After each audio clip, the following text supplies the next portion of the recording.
If everybody could get back to their chairs, please. Hello? If everybody could return to their seats.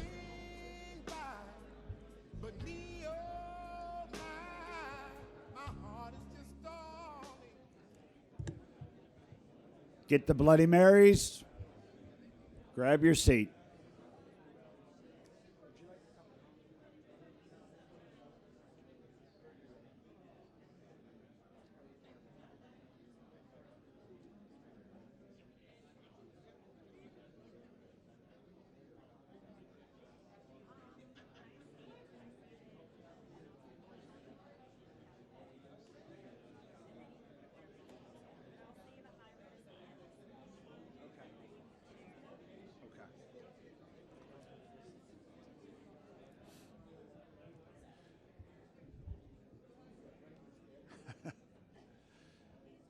Thank you.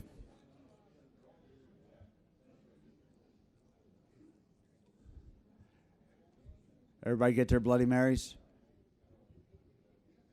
It's a good way to start any golf outing. I was fortunate to see our next speaker. We had him up at one of our cozy events in Cleveland, and it kind of gave us another look at the way that people look at energy and what's going on in the marketplaces. And Nick's with the Heritage Foundation, and I kind of leaned to the left a little bit, and I was a little worried about the coming in from the Heritage Foundations and some of their policies and everything like that. But Nick, he showed me the new world here. So before we, any questions on the show so far? Any comments? Nope, none seen. Nick?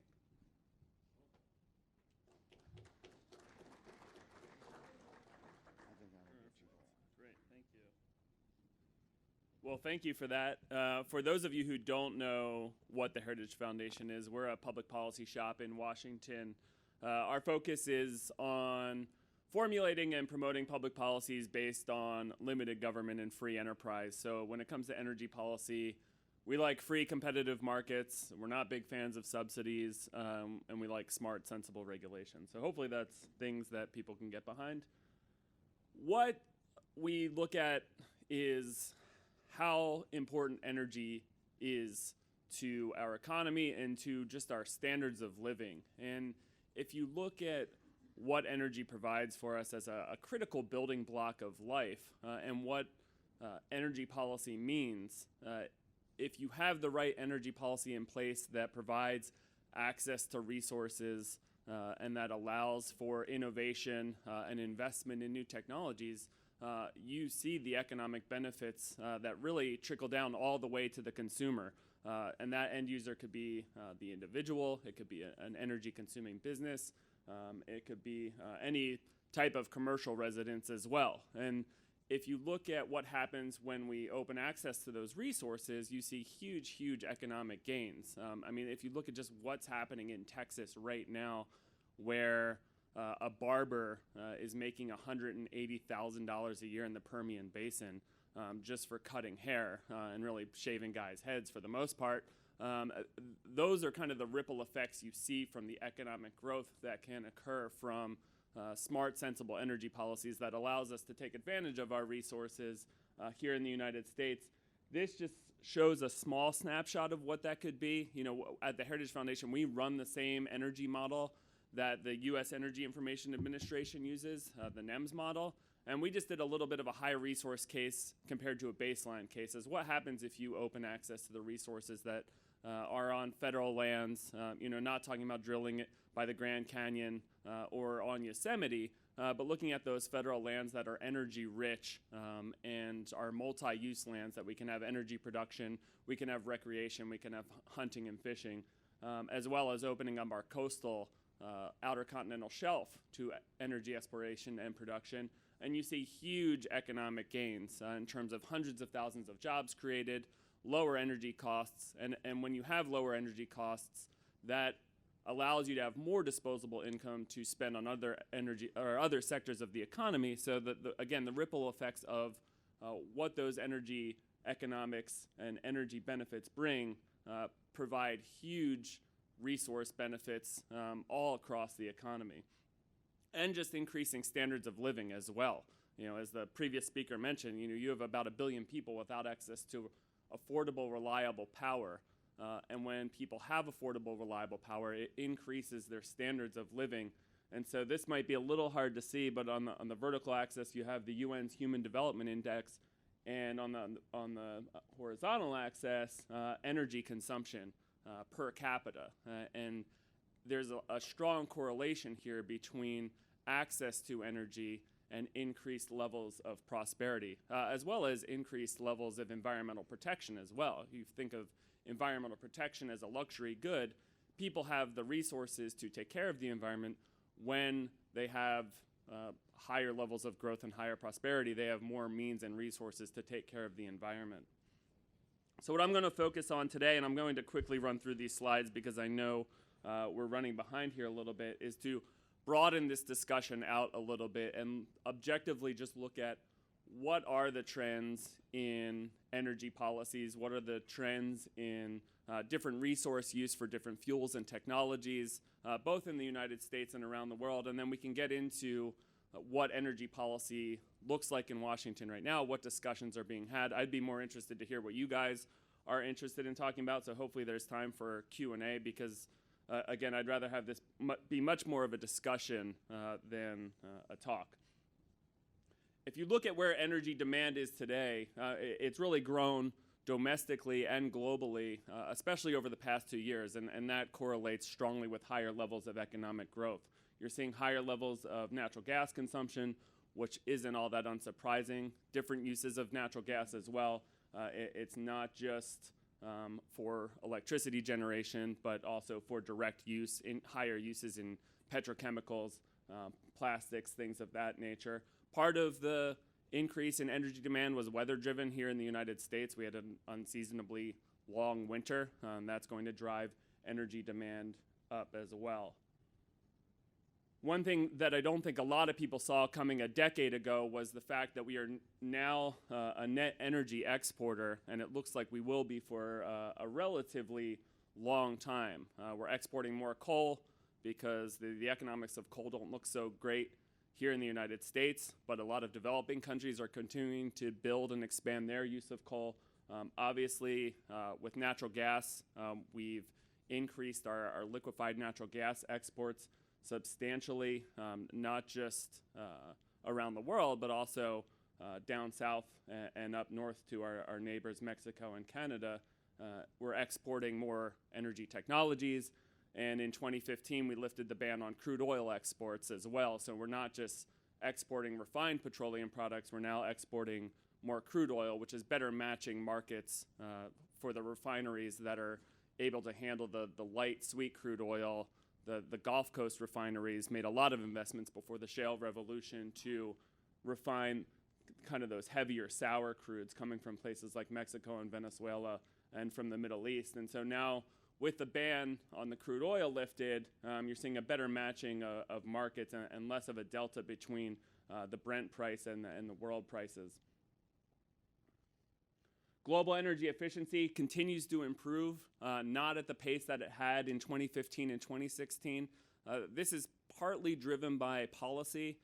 There's been not as much of a focus on energy efficiency mandates and standards, both from the Trump administration, but also globally as well. I think energy efficiency is one of those low-hanging fruits that often has bipartisan support, but at the same time, once that low-hanging fruit is reached, you're kind of seeing diminishing marginal returns in some of those energy efficiency investments where it's still occurring.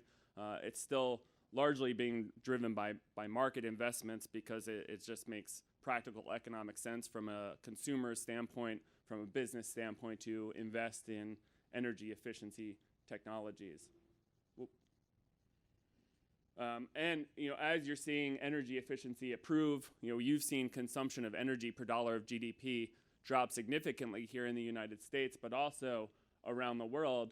You still see energy demand increasing, and that's part of that rebound effect that you get from more energy efficient technologies and vehicles and things like that. If you have a more fuel efficient car, you're likely to drive it more often as well. And so the more you save on energy and the more energy efficiency you have, you're still going to see an increase in the world demand for energy. Global oil demand is up, largely driven by a stronger economy here in the United States over the past few years, as well as just a consumer individual preference for trucks and gas guzzlers. When you've had consistently low oil prices for the most part, that's going to change consumer behavior in the intermediate term. And so you're seeing higher levels of consumption of those gas guzzling vehicles.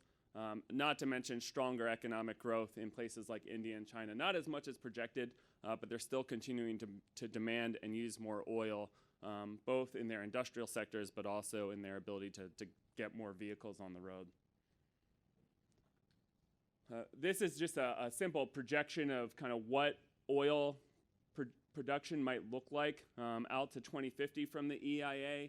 You know, I take these with a grain of salt because I think it's difficult to project where oil and gas production will be 6 months or a year from now, let alone 30 years from now. The same with gas prices. I mean, there's just so many different events that can affect the price at the pump from a demand side and a supply side.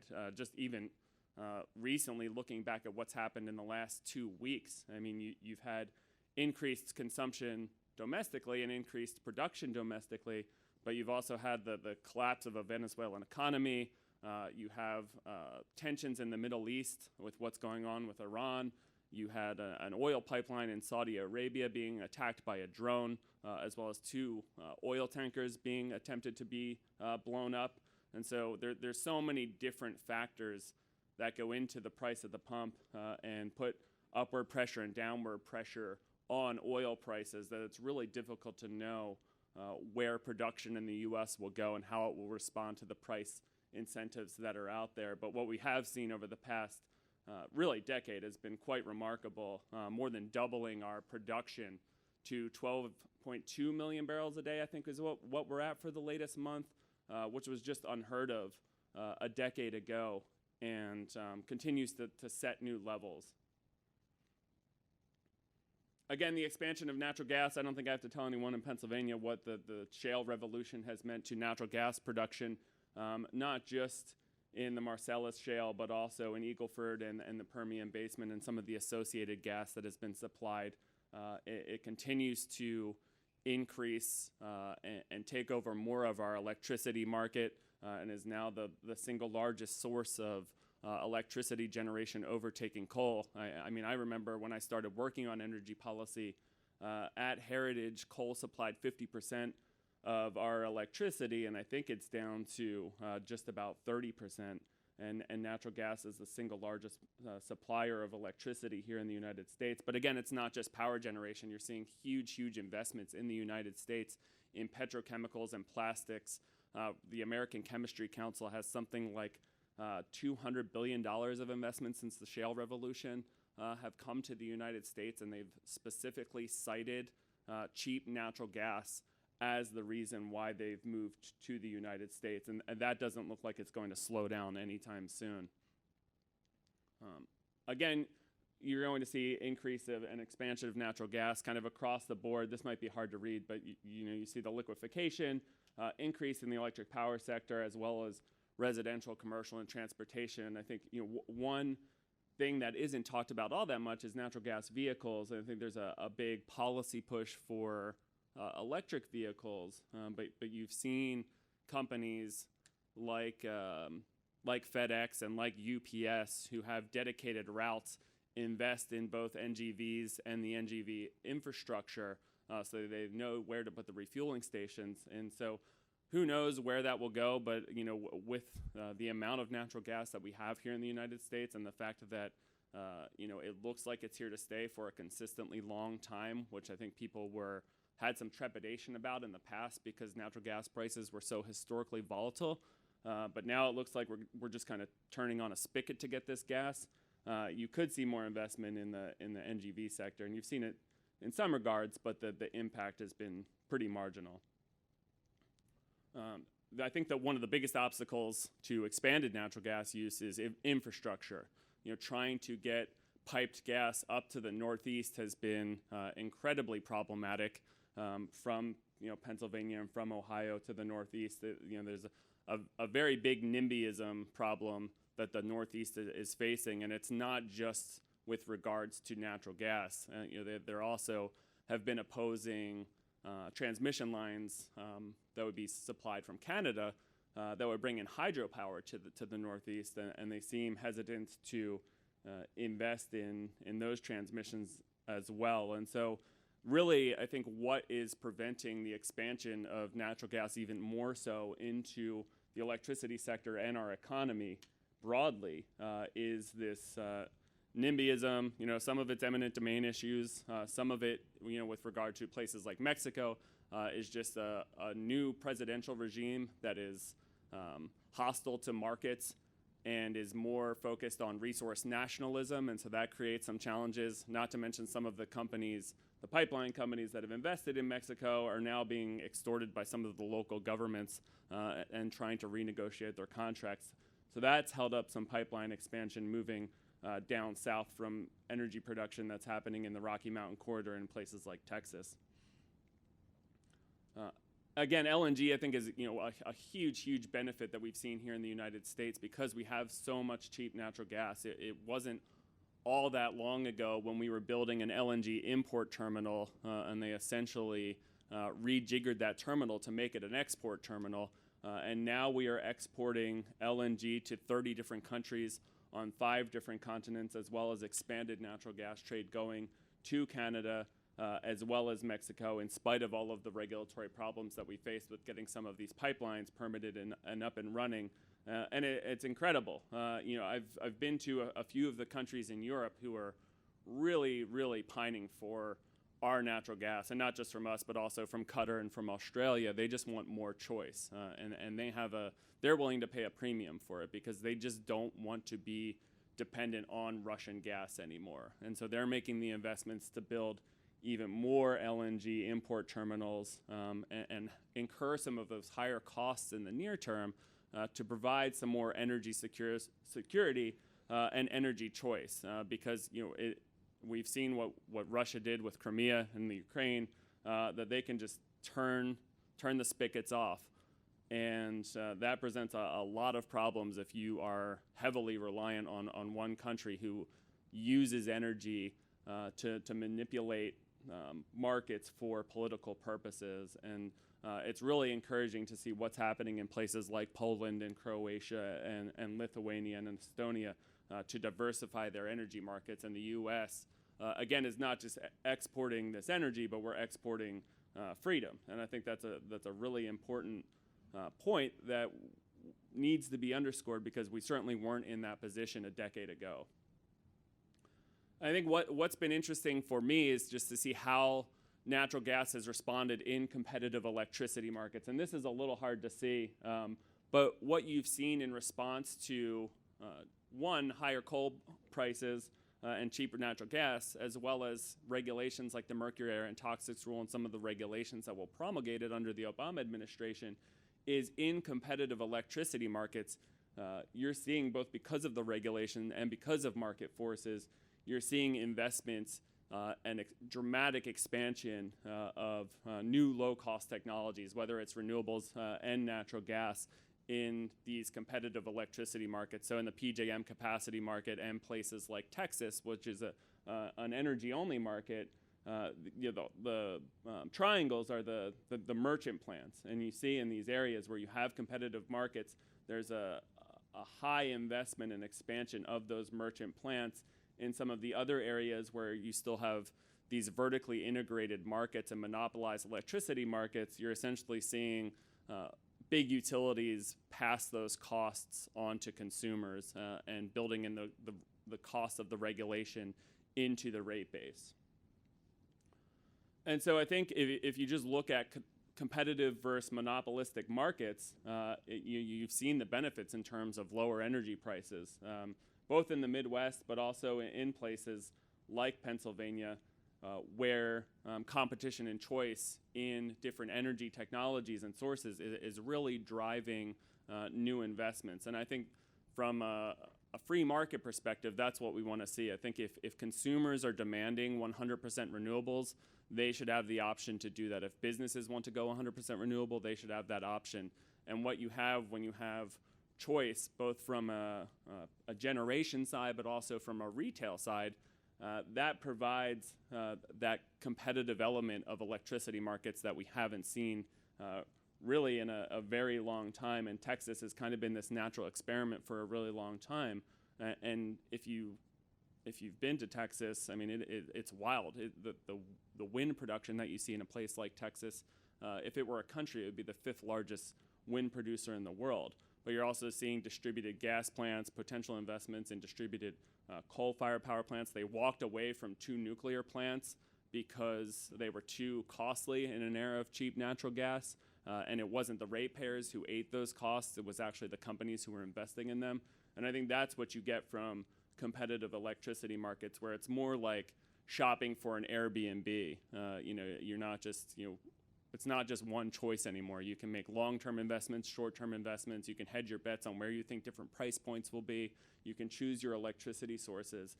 And we've seen a lot of economic gains from that, but we've also seen a lot of environmental gains from that as well. For renewables, I believe you're going to see continued growth of renewables, both domestically and worldwide. Part of that is driven by policy.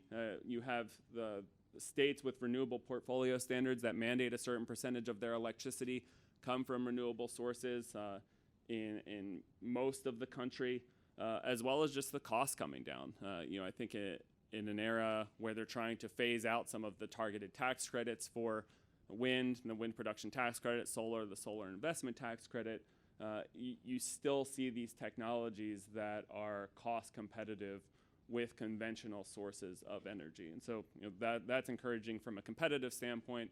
What EIA projects as the energy sources of the future are solar and gas. And I don't think that's probably too unsurprising because of the cost curves of these sources of energy and technologies. Again, take it with a grain of salt because it's projected out to 2050 and a lot can happen in 30 years. I think this projection would looked a lot different 15 years ago.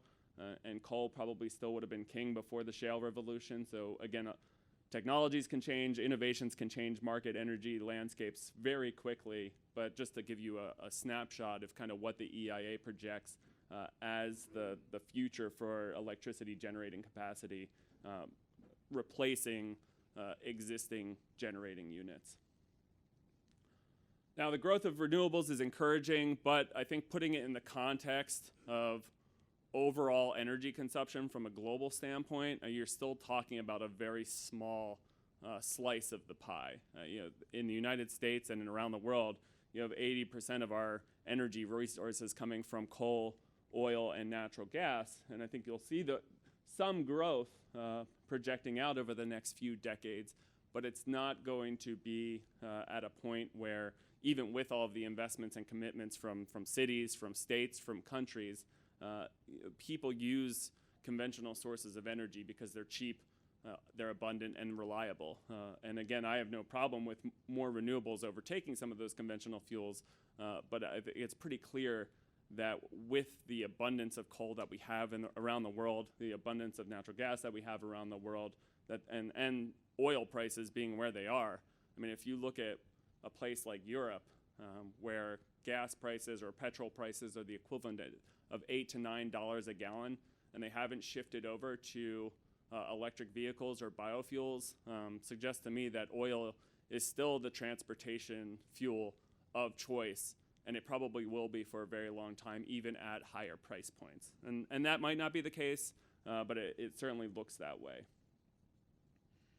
For coal, again, Pennsylvania, Kentucky, I think the folks in those states and West Virginia understand what's happened to coal production and consumption in the United States over the past decade, again, largely driven by economics, as the previous speaker said, and I think both speakers said, when you have so much cheap natural gas, you're going to see a rapid decline in production, really where the United States has continued to have mines survive has largely been based on supplying coal resources to the rest of the world, because it's down domestically, but it's still continues to be on the uptick globally because you do have a million people, or excuse me, close to 1 billion people without access to electricity. I don't think all of those people are going to be consuming coal in the future, but you still see the rapid expansion of coal-fired generation in places like India and China, and even in developed countries as well. I mean, Japan is replacing some of their nuclear plants with coal-fired power plants, and so it's not just the developing world that's using coal, but also some developed countries as well. And so I think there was this, I think for people who are concerned about coal from a climate perspective, we're encouraged to see the downtick in 2015 and 2016 of global coal consumption on an annual basis. But I think that was largely just driven by economics more than anything else, and just economic growth led to less than projected energy use, and therefore you had less investment in coal. And now you're seeing an increase in global economic growth, and consequently you're seeing that expansion of coal. And so in the United States, that means our comparative advantage right now is coal exports. In some parts, that there's been trouble for places like Wyoming to actually get their coal to the coast because the most practical sense for them from an economic standpoint to export that coal is to ship it out of Oregon and Washington State. And you can imagine Oregon and Washington State are probably not the most friendly states when it comes to exporting coal, so there's a bit of a political challenge there when it comes to exporting some of the good coal that we have out of Wyoming. Nuclear is one that's very interesting to me because I think people are interested in nuclear from a climate perspective, but also from a global growth perspective. What we've seen in the United States is that existing nuclear plants have had a difficult time competing with cheap natural gas as well, and so we've had both projected and actual retirements in the United States with 3 Mile Island, with plants Davis-Besse in Ohio. Whether state legislatures actually do something to keep those plants afloat is going to be an interesting policy question. You've seen in Pennsylvania multiple attempts by the state legislature to include existing nuclear into the zero emissions credits program and to qualify for that to give them an additional bump in resource revenue.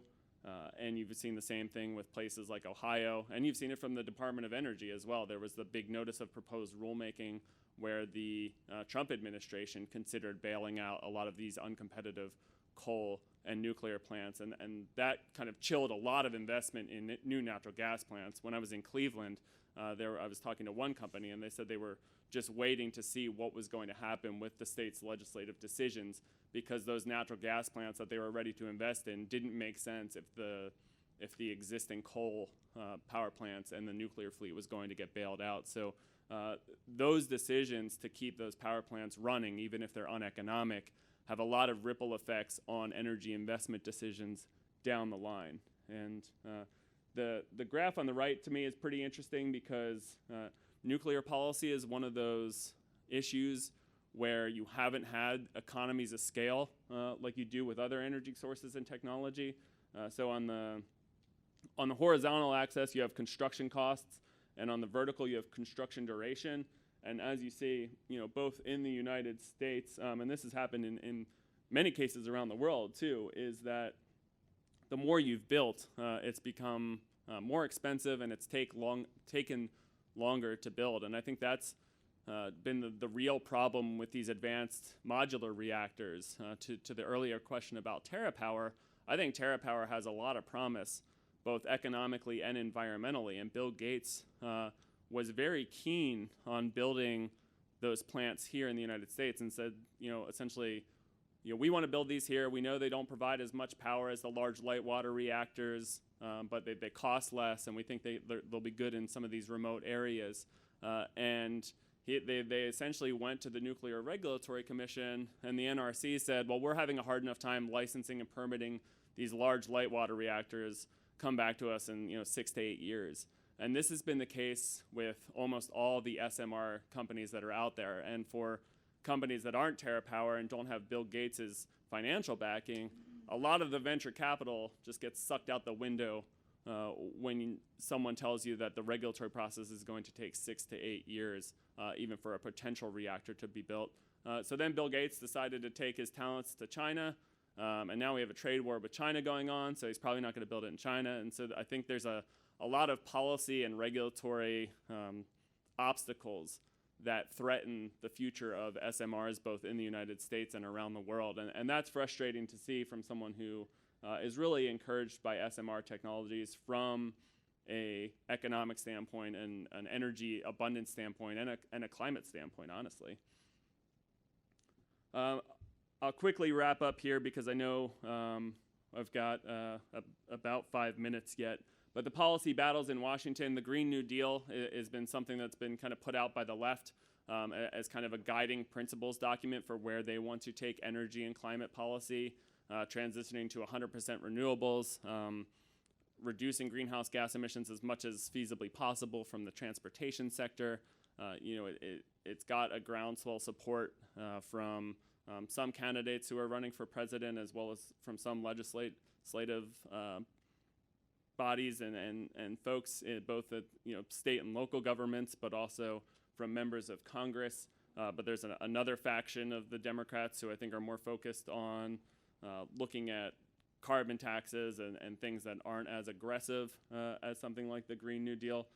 Will climate change and energy reform be part of an infrastructure package? Will an infrastructure package actually get done?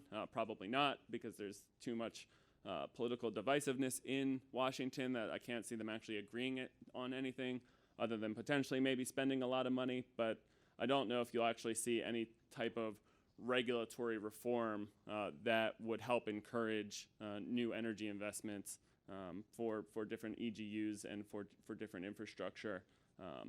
This regulatory ping pong, I think, is one thing that's frustrating for me to see too from a policy perspective.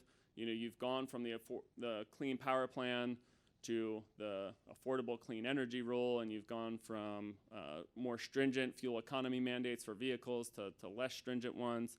And I think really part of the problem is that Congress, in writing these big environmental laws, ceded so much power to these agencies. And now that nothing's happening in Washington with our legislative bodies, you're just seeing this regulatory ping pong where you're getting stringent regulations, then less stringent regulations, and then stringent regulations again with a new administration, and it creates so much uncertainty from an investment standpoint that it has to be incredibly frustrating from both an energy investment standpoint, but also just from an energy consumption standpoint as well. And then I think the last thing that you'll see is just these debates over externalities, and that's going to continue to be the case. What's going to happen with climate change and CO2? How will legislators decide to address that? How will legislators decide to deal with some of these policies that have been in place for a very long time, whether it's oil and gas subsidies or things like the wind PTC and the solar ITC that are set to expire next year and be phased down?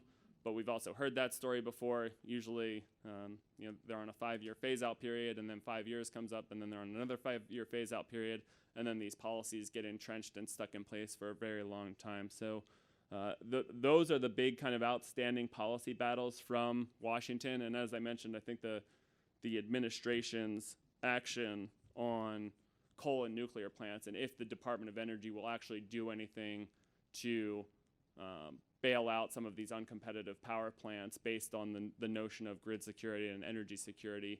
It seems as if the folks who would be adversely affected by that have kept that at bay, and it's been a really strange conglomerate of interest groups who have worked on that together. It's been the oil and gas companies working with the renewable companies, working with conservatives and libertarians, working with environmental activist groups, because none of them like the bailout idea. And so I think that's been a pretty strong, strange bedfellow of groups. But again, lobbying dollars speak pretty strongly as well. And so who knows what will happen over the next year. And with that, I think I'll wrap up because it is about 10:30. Are you I got time? Oh, I thought it was up at 10:30. I gotcha. Okay. Well, then I'll just focus on the last one is what's happening in Pennsylvania. Dr. Reed covered that pretty well, and I think there's a lot of interesting policy scenarios as to what's happening in Pennsylvania. Part of it is focused on will nuclear power be added to a renewable portfolio standard? What's going to happen with natural gas and a severance tax, and those state policy infrastructure battles, and if there will be a compromise piece of legislation in the legislature, what's that going to look like? If it follows New York and it follows Illinois and Connecticut, it will not just be a potential bailout for some of these existing plants that are uncompetitive, but also an extension of some of the subsidies that are available for renewable power sources, more stringent energy efficiency standards or potential subsidies for energy efficiency investments. And how is that going to be paid for is the other question. Is it going to be built into the rate base, or are they going to disperse those costs amongst the state? And if the Department of Energy acts, they probably won't have to do anything. And so that's kind of what's happening at the state battle. I think what's happening in the states is really interesting to me because it's really shown kind of a divide as to how states want to approach climate issues, and also how states are fearful of some of the backlash that has occurred from higher energy prices or concerns over higher energy prices as a result. You saw what happened in places like France. You saw with the latest election in Australia that people want action on climate change. They don't when it's compared relative to other issues. If you look at what policy priorities are when it comes to immigration, the economy, national security, if you're given a list of 20 different policy issue areas, usually climate change is near the bottom or dead last. And so people say they care about climate change, but relative to other policy issue areas, it's been difficult to get people really engaged. And the other issue here is that it's still become a pocketbook issue for most people. Whether it's been a federal energy climate bill like cap and trade or a carbon tax or the Green New Deal, people have not demonstrated much willingness to pay for these policies. In fact, 70% of Americans say they aren't willing to pay an additional $10 in their electricity bill a month to combat climate change, and about 50% say they're not willing to pay an additional $1 a month to combat climate change. And so for those who are concerned about climate change and want to see a dramatic shift in our energy portfolio, both domestically and globally, those are two very big hurdles to overcome, especially when I think there's a concern that no matter what we do here in the United States isn't going to make much of a difference if the rest of the world continues to emit CO2 and other greenhouse gas emissions. I mean, the reality is the rest of the world is building a lot of coal-fired power plants and will continue likely to use greenhouse gas intensive energy sources. And even though historically the United States has been the largest emitter of greenhouse gas emissions, we only make up a little less than 15% of overall global emissions. So even if we were able to reduce our emissions down to zero, climate models suggest that that's only going to mitigate global temperatures a few tenths of a degree Celsius by the turn of the century. So that's another hurdle that policymakers who want action on climate change have to face, is how do you get the rest of the world on board with something like that, especially when addressing energy poverty for these countries is a much more imminent threat to their people. With that, I think I will stop. Any questions? Will? No questions?